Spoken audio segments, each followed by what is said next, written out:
കേരളത്തിന്റെ തലയാകാൻ വിധി കാത്തുവെച്ചിരിക്കുന്ന വ്യക്തി ആരാണെന്നതാണ് ജനങ്ങളുടെ പ്രധാന ചർച്ച.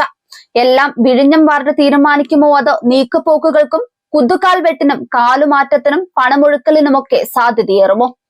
ചരിത്രത്തിൽ ആദ്യമായി കോർപ്പറേഷനിൽ ഒറ്റകക്ഷിയായി ഭൂരിപക്ഷം നേടിയിട്ടും ബിജെപിക്ക് മേയർ സ്ഥാനവും അധികാരവും കയ്യാലപ്പുറത്തെ തേങ്ങ പോലെയാണ്. മേയറാകാൻ തുന്നിവെച്ച കുപ്പായവും കെട്ടിപ്പിടിച്ച് തളർന്നിരിക്കുകയാണ് UDFന്റെ കേരളത്തിലെ പപ്പുമോൻ ശബരിനാഥ്. തോറ്റാൽ തോറ്റു എന്ന് പറഞ്ഞ് മത്സരിച്ച സ്വതന്ത്രരാണ് ഇപ്പോൾ നട്ടെല്ല് നിവർത്തി മുന്നണികൾക്ക് മുൻപിൽ നിൽക്കുന്നത്. അവർ തീരുമാനിക്കും മേയർ ആരാകണമെന്ന്. അവർക്കും മേയറാകാൻ അവസരമുണ്ട്.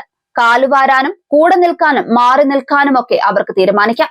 മുന്നണിക്കൊപ്പം നിൽക്കണോ അതോ മുന്നണികൾ തങ്ങൾക്കൊപ്പം വരണോ എന്നൊക്കെ രണ്ട് സ്വതന്ത്രർ തീരുമാനിക്കുന്ന ഘട്ടങ്ങളിലേക്ക് തലസ്ഥാന നഗരസഭയുടെ മേയർ പദവി ചർച്ചകൾ എത്തി നിൽക്കുകയാണ്.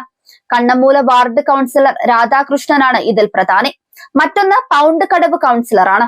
വിലപേശലും പാളയം മാറ്റവും ഒക്കെ വൻ ചർച്ചയായി നിൽക്കുകയാണ്.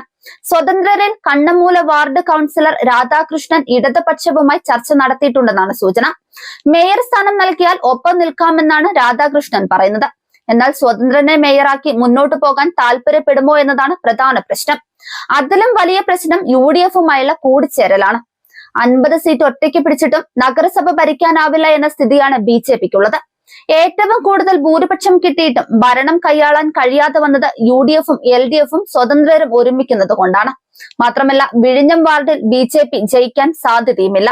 കേവല ഭൂരിപക്ഷം 51 സീറ്റുകളാണ്. അത് BJPക്കില്ല. കാരണം 29 സീറ്റുകൾ പിടിച്ച LDFും 19 സീറ്റുകൾ പിടിച്ച UDFും രണ്ട് സ്വതന്ത്രരും BJP രഹിത നഗരസഭയാണ് പിന്തുണയ്ക്കുന്നത്.